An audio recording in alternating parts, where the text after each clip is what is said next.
Muitos de vocês ainda questionam por que mesmo após a derrota de Jair Messias Bolsonaro, vários canais da esquerda ainda insistem em continuar falando do Bolsonaro, do bolsonarismo, já que ele perdeu a eleição. E o motivo é óbvio, o Bolsonaro perdeu a eleição, mas o bolsonarismo resiste ao Bolsonaro, tanto que ele continuou em 2022 fazendo ali um estrago dentro da política brasileira, já que em vários estados brasileiros, os estados são governados por governadores bolsonaristas, as assembleias estaduais estão contaminadas de bolsonaristas e o próprio Congresso Nacional, tanto na Câmara dos Deputados quanto no Senado Federal, as duas maiores bancadas são de bolsonaristas. Inclusive do próprio partido do Bolsonaro, alguns, e outros que não são do PL, mas que também são bolsonaristas. E aí eu vi um vídeo do Clayson aqui, onde ele fala sobre o que é que aconteceu com o Nicolas Ferreira após o crime que ele cometeu no dia 8 de março no Congresso, e vocês vão ficar estupefados, porque eu decidi reagir a esse vídeo do Clayson aqui, porque a gente tenta falar algumas coisas, e parte do público não entende ou não concorda, e simplesmente segue uma linha ali que eu não sei de onde tira, e aí quando a gente vê pessoas como o Clayson, uma pessoa que eu admiro bastante o trabalho, falando, a gente entende que realmente a gente precisa voltar para a base de algumas coisas para poder fazer o básico. Bora falar um pouco mais sobre isso depois da vinheta.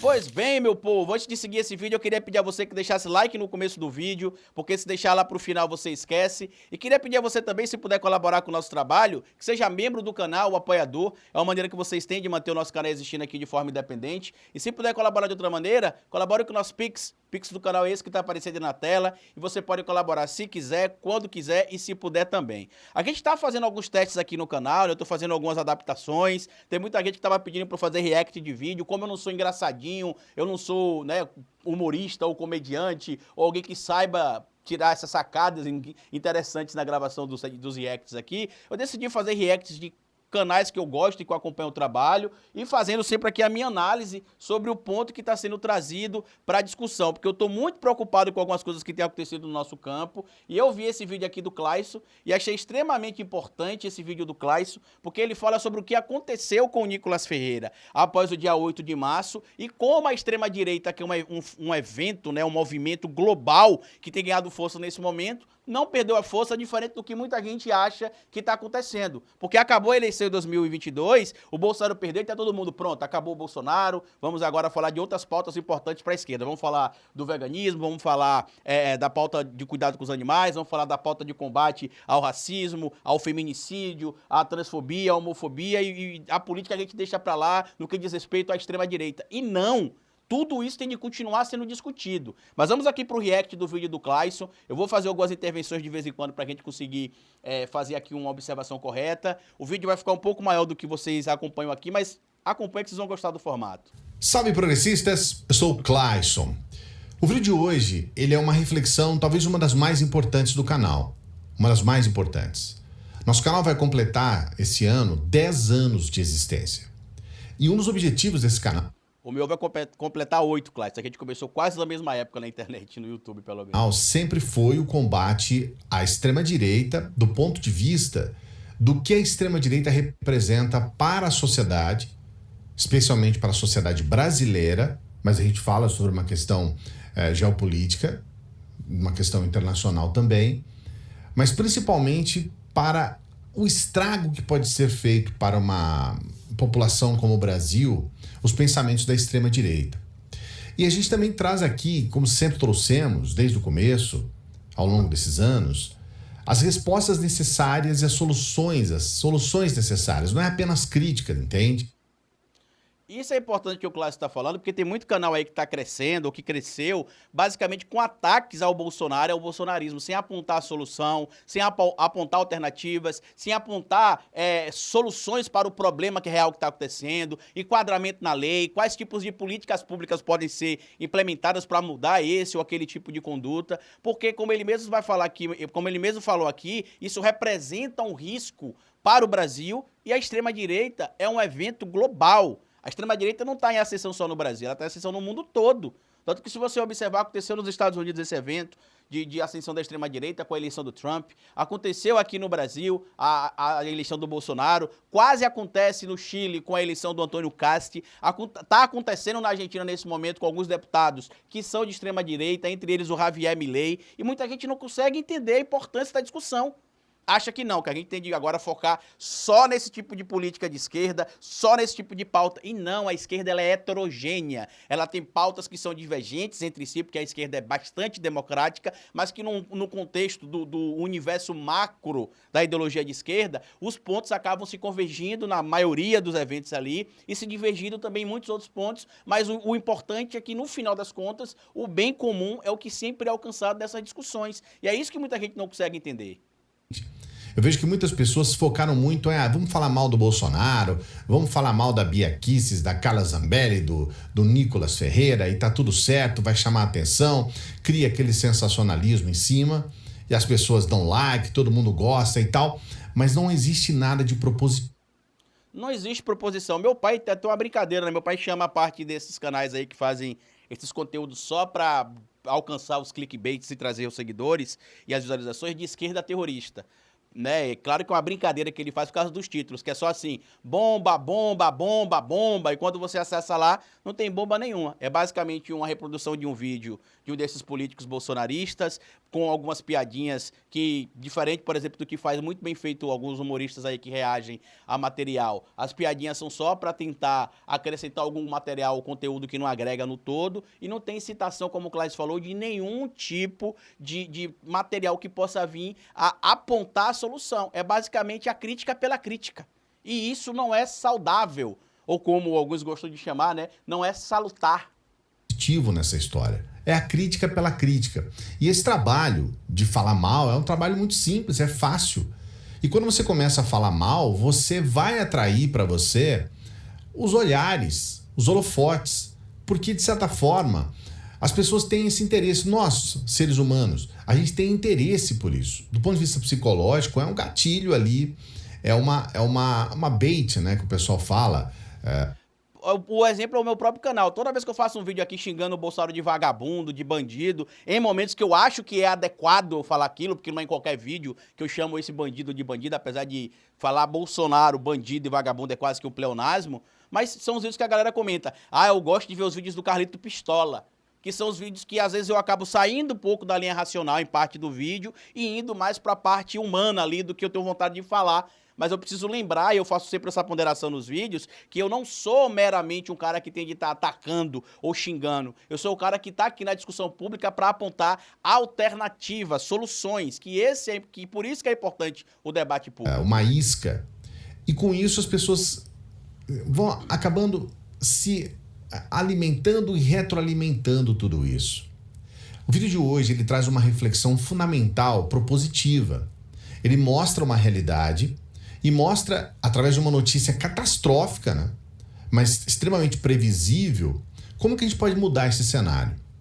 Hoje de manhã eu falei sobre o Nicolas, sobre Esse vídeo do Clayson foi postado ontem, tá? Inclusive, se você não segue o Clayson ainda, siga o canal dele. O Clayson é um cara que traz reflexões importantes. A gente se conheceu em 2016, mais ou menos, quando a gente fazia vídeo contra o Brasil Paralelo. Naquela época, assim como parte da esquerda tá fazendo hoje, a gente fez acho que 1 ou 2 vídeos contra o Brasil Paralelo, que tiveram até uma boa repercussão. Depois a gente decidiu parar de falar do Brasil Paralelo, porque a gente achava que eles eram irrelevantes naquele momento e que também as histórias que eles traziam eram tão pouco inteligentes e tão pouco palatáveis que qualquer pesquisa mínima na internet você conseguiria provar que as histórias deles eram falsas. Resultado, a gente ignorou o Brasil Paralelo, eles viraram uma agência de publicidade, né, uma produtora, na verdade, de vídeo gigantesca, tem parceria hoje com vários institutos, tem parceria com algumas ONGs que fornece, dentro de mais de 100 periferias do Brasil, de comunidades de periferia do Brasil, acesso gratuito ao seu acervo, entre aspas, de documentário. O que é que está acontecendo nesse momento? A extrema-direita bolsonarista, representada pelo Brasil Paralelo, está produzindo dentro das periferias do Brasil um núcleo gigantesco gigantesco de pobres conservadores de direita que não entenderão a luta que a gente tanto fala de consciência de classe, o combate à desigualdade social, porque eles vão ser doutrinados a entender que aquela situação que ele vive é uma situação normal, que se ele se esforçar um pouquinho, ele consegue, através da tal meritocracia, alcançar os níveis que qualquer pessoa comum alcança, porque ao invés de a gente estar tentando produzir material para acrescentar em várias frentes, não, a gente simplesmente determina que nesse momento a frente é essa, nesse momento a frente é essa e acabou. E é esse o ponto que a gente precisa entender. Tem mais ou menos uns 4 a 5 anos que a gente tenta, eu, Claes e outras figuras, criar um material equivalente ao Brasil Paralelo, só que de esquerda. Mas cadê o financiamento? Cadê a colaboração? Não tem, porque a gente não é financiado por empresa, a gente não é financiado por empresário. A esquerda, em via de regra, não tem posses assim para poder colaborar com um projeto tão grandioso. Porque, segundo o Brasil Paralelo, eles gastam ali, em média, R$1 milhão por episódio que eles gravam de documentário. Imagina aí. O que ele fez ontem na Câmara. Falei com enorme indignação, porque é um absurdo que o plenário da Câmara seja utilizado para reforçar um comportamento que leva pessoas à morte. O país que mais mata mulheres trans no mundo é um país que tem um deputado que vai até o plenário para destilar ódio contra mulheres trans. Inclusive, eu imagino o que ele vai fazer no dia 13 de maio, o que ele vai fazer no dia 20 de novembro, né, que são datas ali atreladas à luta do povo negro, né, que inclui ali pretos e pardos, porque não me surpreenderia se ele chegasse, por exemplo, no Congresso Nacional no dia 20 de novembro de blackface, dizendo que ele se sente negro. E nada acontecer, porque por que é importante essa discussão que o Claes está trazendo? Nesse momento, enquanto a gente está aqui achando se é certo ou não é certo trazer críticas em relação ao bolsonarismo como um todo, os congressistas, né, os parlamentares, estão cogitando não caçar o Nicolas. Eles estão cogitando, no máximo, punir o Nicolas ali, dar uma punição, entre aspas, severa ao Nicolas, que vai ser, quem sabe, ali talvez um afastamento de 3 a 6 meses, e não vai caçar ele que cometeu um crime dentro do Congresso Nacional. Para quem não sabe como é que a lei funciona, no artigo 53 da Constituição Federal, que eu trazer isso aqui para vocês, inclusive, já que a gente está falando disso aqui, eu vou pausar aqui o nosso react, mas eu vou trazer aqui para vocês esse material. Olha o que diz aqui o artigo 53 da Constituição, no parágrafo 2º. Desde a expedição do diploma, os membros do Congresso Nacional não poderão ser presos, salvo em flagrante de crime inafiançável. Nesse caso, os autos serão remetidos dentro de 24 horas à casa respectiva, no caso do Nicolas, à Câmara dos Deputados, para que, pelo voto da maioria dos seus membros, resolva sobre a prisão. Detalhe, o que o Nicolas fez no Congresso Nacional ontem, na verdade antes de ontem, no dia 8 de março, foi um crime inafiançável, porque o crime de transfobia, desde 2019, tem entendimento do STF como sendo um crime equiparável ao crime de racismo, tanto o crime de transfobia quanto de homofobia, ou LGBTQI-fobia também, né, como muita gente costuma falar. E o crime de racismo é inafiançável e prescritível. Ninguém deu voz de prisão ao Nicolas Ferreira. Ninguém prestou boletim de ocorrência ontem, na data lá, contra o Nicolas Ferreira. Eu prestei as minhas denúncias antes de encerrar o prazo do flagrante, que se encerra após 24 horas, a flagrância. E muita gente fala, não, mas a gente tem que discutir outras pautas. Vamos discutir agora só consciência de classe. A gente tem que discutir tudo, meu amigo. É consciência de classe, é entendimento legislativo, entender como é que a lei funciona, como é que o Congresso deve funcionar, é entender a importância de combater a extrema-direita, é acordar pra vida e parar de achar que tudo é cortina de fumaça. A Ive Brabrucel postou um vídeo no Instagram dela, eu até compartilhei no meu Instagram, importantíssimo, falando, peraí, então quer dizer que o Nicolas fez isso no dia 8 de março, porque era para poder, uma cortina de fumaça, para poder esconder o que o Bolsonaro fez, o que teve a rachadinha do Queiroz, e o que teve do roubo disso ou daquilo, quer dizer, tudo é cortina de fumaça. Não, isso é uma cartilha que a extrema-direita utiliza, que foi ensinada pelo Steve Bannon, para chocar o público com o máximo de coisas absurdas, para chocar o público com o máximo de baboseiras possíveis, porque é assim que eles conseguem se propagar. É assim que eles conseguem se propagar. Enquanto a gente no alto ali do pedestal da esquerda intelectualizada não vai rebaixar o nível a esse ponto de, eu vou discutir com o Nicolas Ferreira, eu tenho um artigo acadêmico para escrever, não posso discutir essas questões. Eu preciso consultar o que é que os acadêmicos escreveram sobre isso, porque aí eu vou ter base fundamental aqui, através dos artigos de estudiosos, para poder rebater isso que o Nicolas está fazendo. E tem coisa que é óbvia. Tem coisa que é óbvia e é factual, e com o seu próprio acervo, repertório intelectual que já se consta, às vezes, no seu intelecto aí, você consegue responder. Para colocar essas mulheres trans como criminosas. Então, é muito, muito grave. É muito sério. E aconteceu. Ontem, ele fez essa fala, e essa fala, ela teve uma reverberação. E hoje eu vou falar para você o resultado disso. Só que antes, eu quero trazer um trechinho desse vídeo de hoje de manhã. Se você não viu o vídeo, eu vou deixar o card enquanto eu coloco esse trecho. Lembrando de novo que esse vídeo foi gravado pelo Clayson ontem, tá? E mais uma vez eu peço, se inscrevam no canal do Clayson se você ainda não segue o Clayson. Isso aqui. Mas esse trecho é importante para você entender o contexto da tragédia que eu vou trazer agora aqui para você. Porque é uma catástrofe. Tá? Para você entender que eu falo isso, né? Eu falei isso antes disso acontecer. Eu já falo isso porque isso é altamente previsível. Veja esse trecho, você vai entender o que eu estou falando. Só que antes, eu tenho que fazer aquele pedido para você dar o like. Dê o like, se inscreva no canal. Vai lá, gente, dá o like no canal do Clayson. É o que a gente pede. Eu sei que muitas pessoas vêm aqui, assistem aos vídeos. 60% das pessoas que assistem ao canal não são inscritos. Então talvez seja o momento para você se inscrever, especialmente se não é a primeira vez que você está aqui com a gente. Se inscreva no canal e acompanhe esse trecho para que você possa receber, preparar o seu espírito para receber a informação que eu vou te passar agora.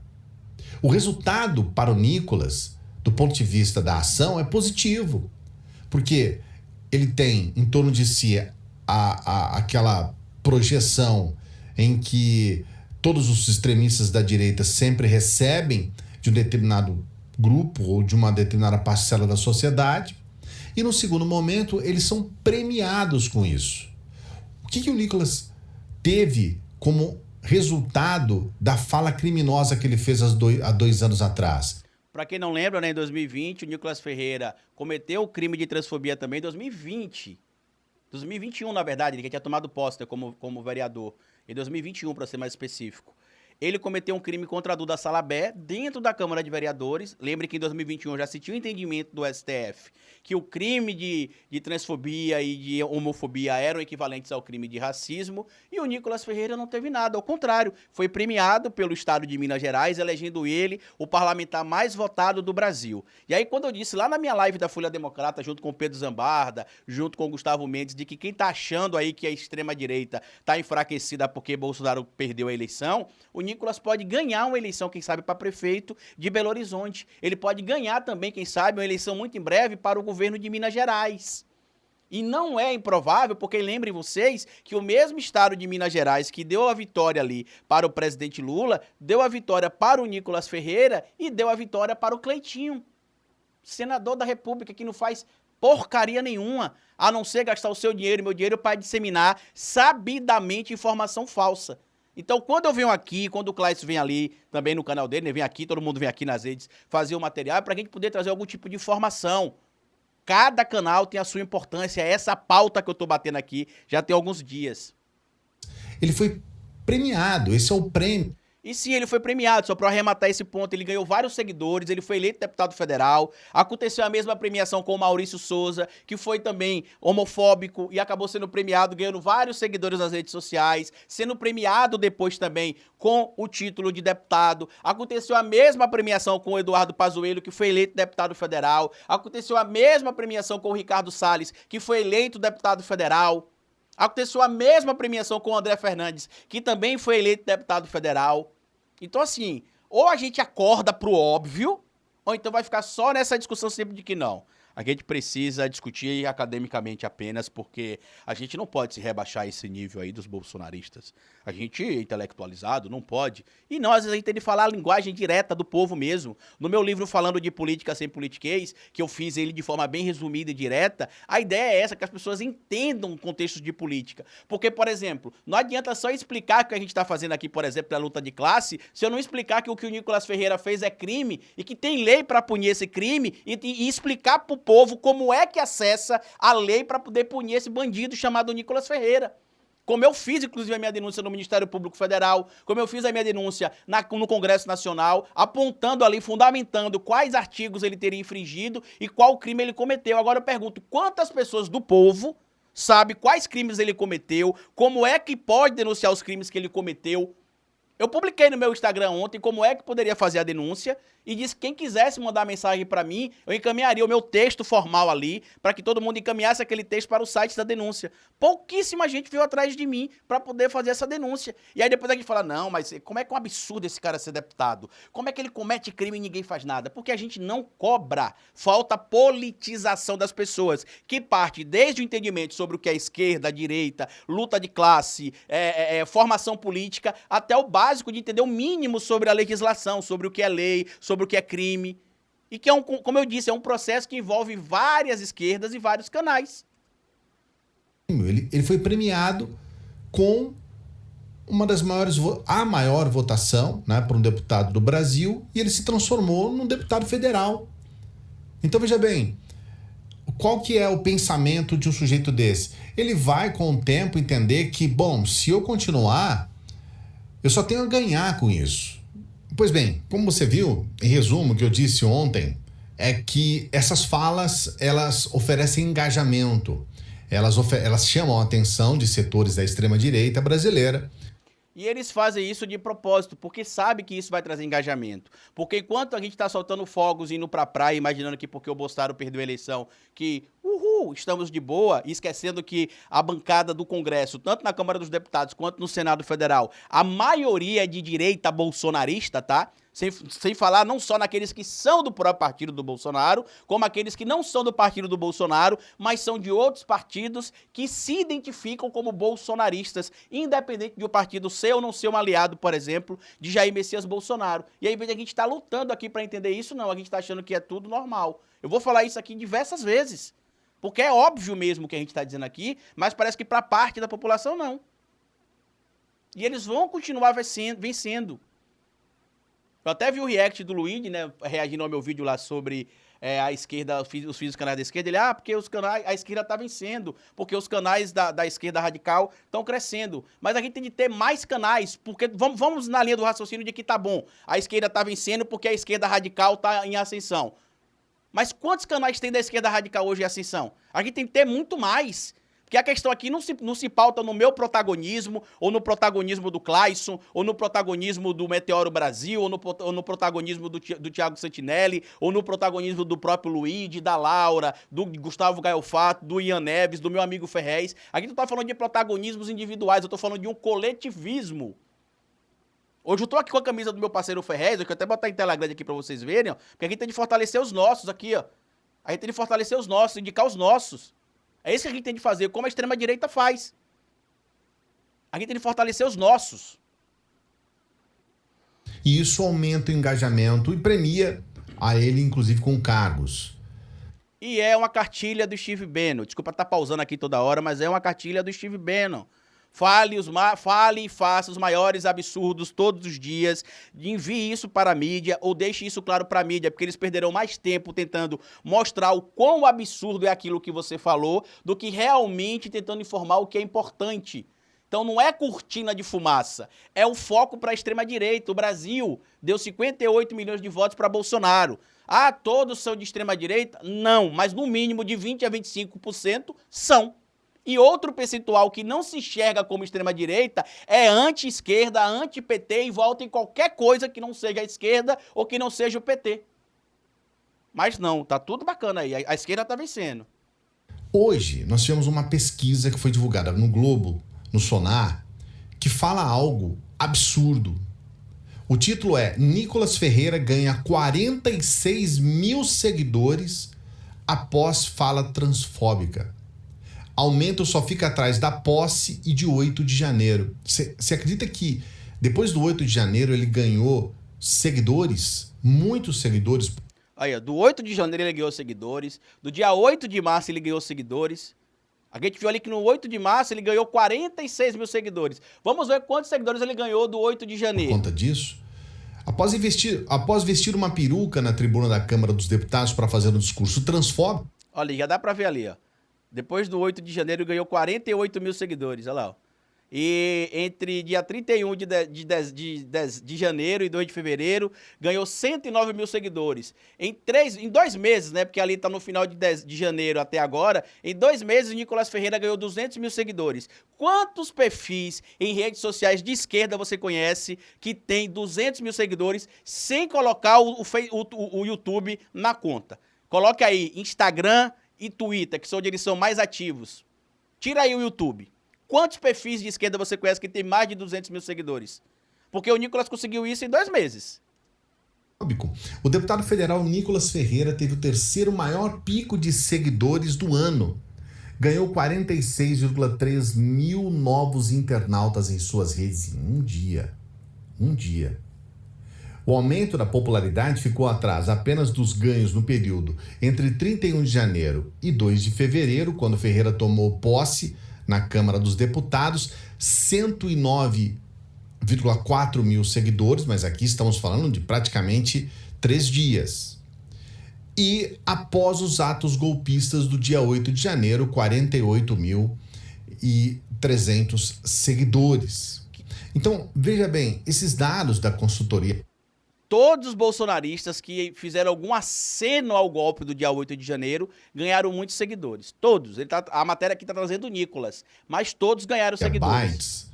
Eles nos trazem uma informação que confirma aquilo que eu havia dito no vídeo anterior e mostra que para esses extremistas vale muito a pena você fazer esse tipo de fala, porque eles transbordam de seguidores. E isso é uma coisa que dá certo, sempre deu certo. Foi assim que Bolsonaro se elegeu presidente, e é assim... Inclusive falavam, ignore o Bolsonaro é irrelevante, ele só vai em programa de humor, ele tem menos de 30 segundos na TV em 2018, ele tem menos de 30 segundos na TV, ele não vai vencer a eleição. Venceu. Que muitos desses... E deu trabalho para ser derrotado em 2022 por causa de fake news, porque a extrema-direita ainda domina as redes. Inclusive, quando a gente fica fazendo react para mostrar só a hipocrisia da extrema-direita, de certo modo, a gente está também propagando, às vezes, esse material. Então, quando for fazer algum tipo de react desse tipo, é bom sempre ser propositivo, como o Clécio está falando.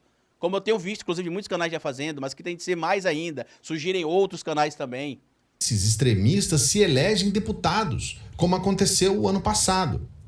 Em todos os estados, você tem um deputado extremista da extrema-direita eleito, muitas vezes, entre os primeiros mais votados.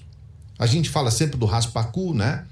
É o raspa-caneco, Clécio, que é o André Fernandes. Do Ceará. Mas nós temos o Geyer, em Goiás, o próprio Nicolas. Eu tive o desprazer, inclusive, de ficar no mesmo hotel que o Gustavo Geyer, quando eu fui lá para Brasília tomar o café da manhã com o presidente, aquele encontro que teve com a mídia alternativa.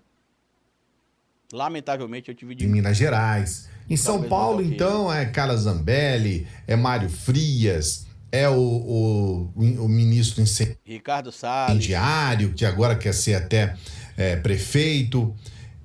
No Rio Grande do Sul, Van Hatten. Em cada estado...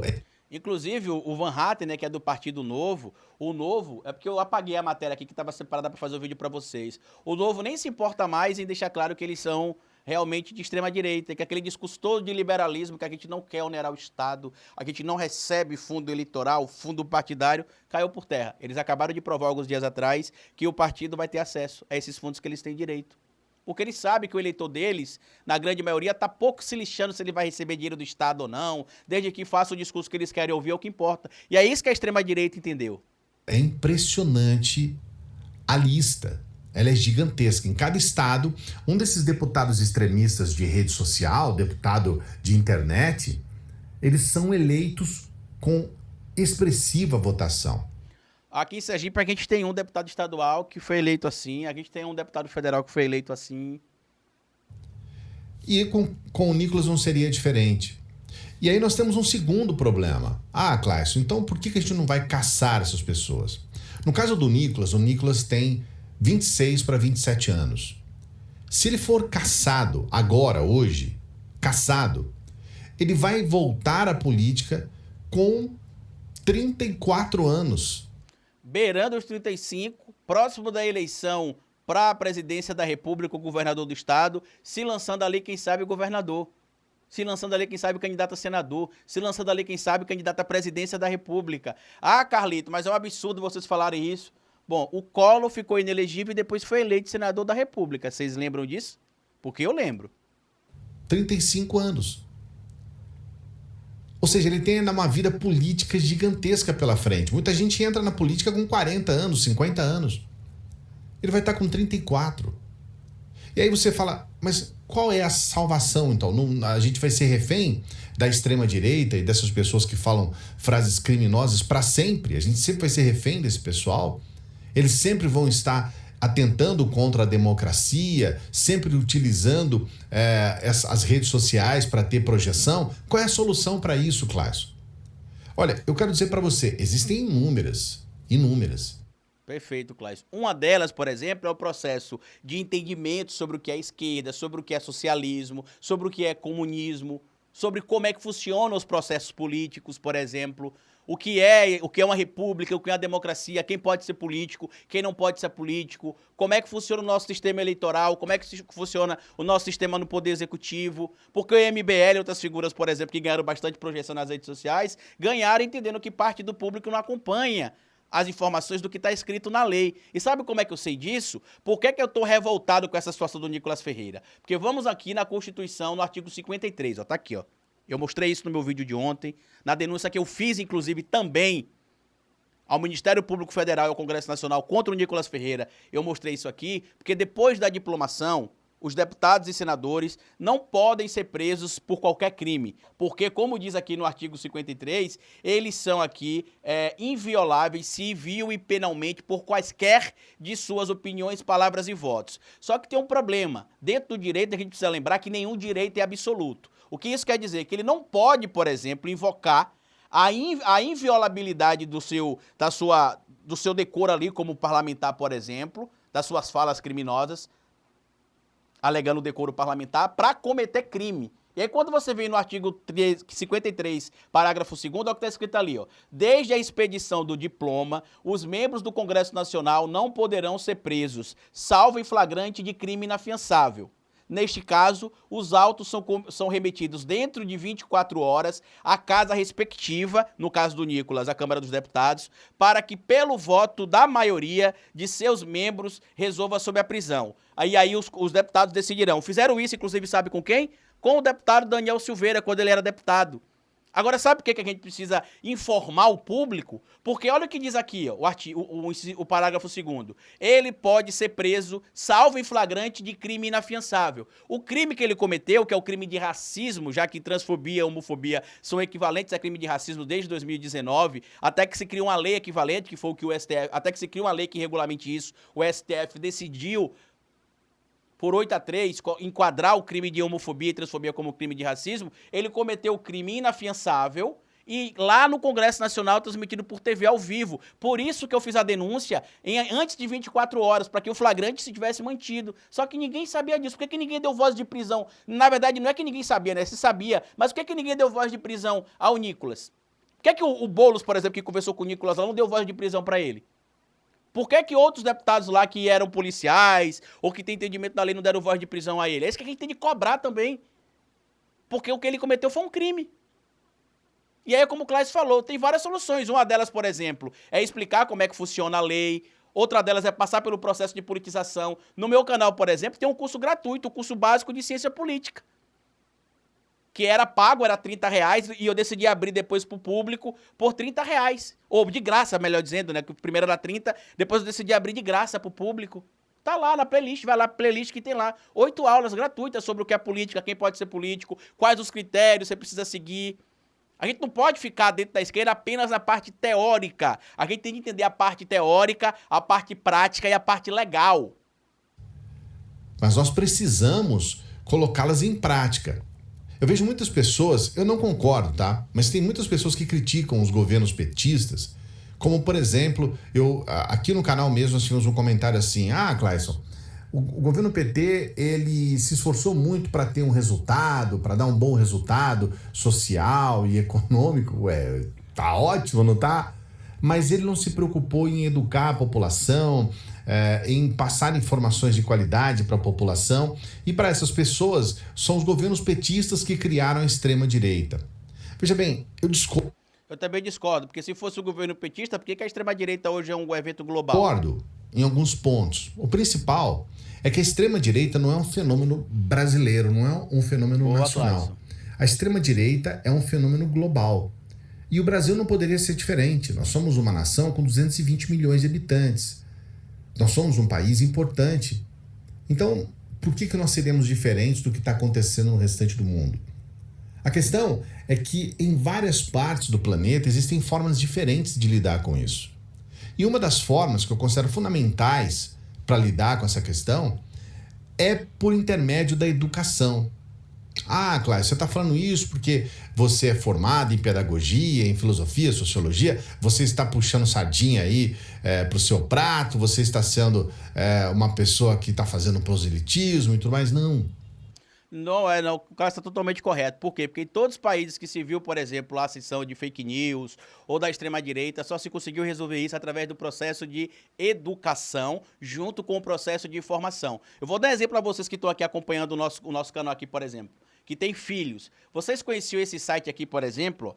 Plenarinho. Vocês conheciam isso aqui, ó? Plenarinho. Vocês conheciam isso aí? Tá aqui, ó. Ensinando coisas básicas sobre o Congresso Nacional, com jogos, áudios, animações e vídeos, revistinhas. Tá aqui, ó, falando sobre o calendário, a influência, aqui, ó, utilizando inclusive algumas informações com material ali, entre aspas, né, vindo ali pela mesma empresa que fabrica os quadrinhos da Turma da Mônica. Tá aqui, ó. Tá aqui, ó. Tem gente que não sabe disso aqui. Vocês sabem que a Alzira Soriano, que fez o meu curso, sabe. A Alzira Soriano foi a primeira mulher eleita prefeita no Brasil, na América Latina, na verdade, né? E no Brasil ela foi a primeira prefeita, inclusive antes de mulher poder ser política no Brasil, em 1928, se não me falha a memória, lá no Rio Grande do Norte. Tá aqui, ó, Alzira Soriano.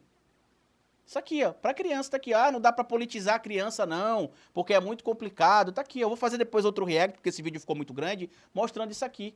Então eu vou finalizar esse vídeo aqui hoje, porque vai ficar muito grande. Vou pedir a vocês aí que compartilhem esse vídeo com outras pessoas. Assistam o vídeo do Clayson na íntegra, porque é importantíssimo o trabalho do Clayson. Comenta se você tá gostando desse formato aqui, porque como vocês entenderam, eu vou fazer react aqui às vezes, mas vai ser sempre nesse formato que a gente faz aqui, de uma maneira mais clara, de uma maneira mais direta, explicando sempre alguma coisa, e não apenas ali tentando trazer pra parte do humor, porque já tem pessoas que fazem isso, eu acho que cada um tem que estar na sua praia, e é importante que a gente continue crescendo aqui nas redes, informando vocês, tá bom? Compartilhe esse vídeo, se inscreva no canal, deixa like, me siga nas plataformas digitais, porque como eu sempre digo pra vocês aqui no final de cada vídeo, é melhor escrever errado a coisa certa do que escrever certo a coisa errada. Até nosso próximo vídeo.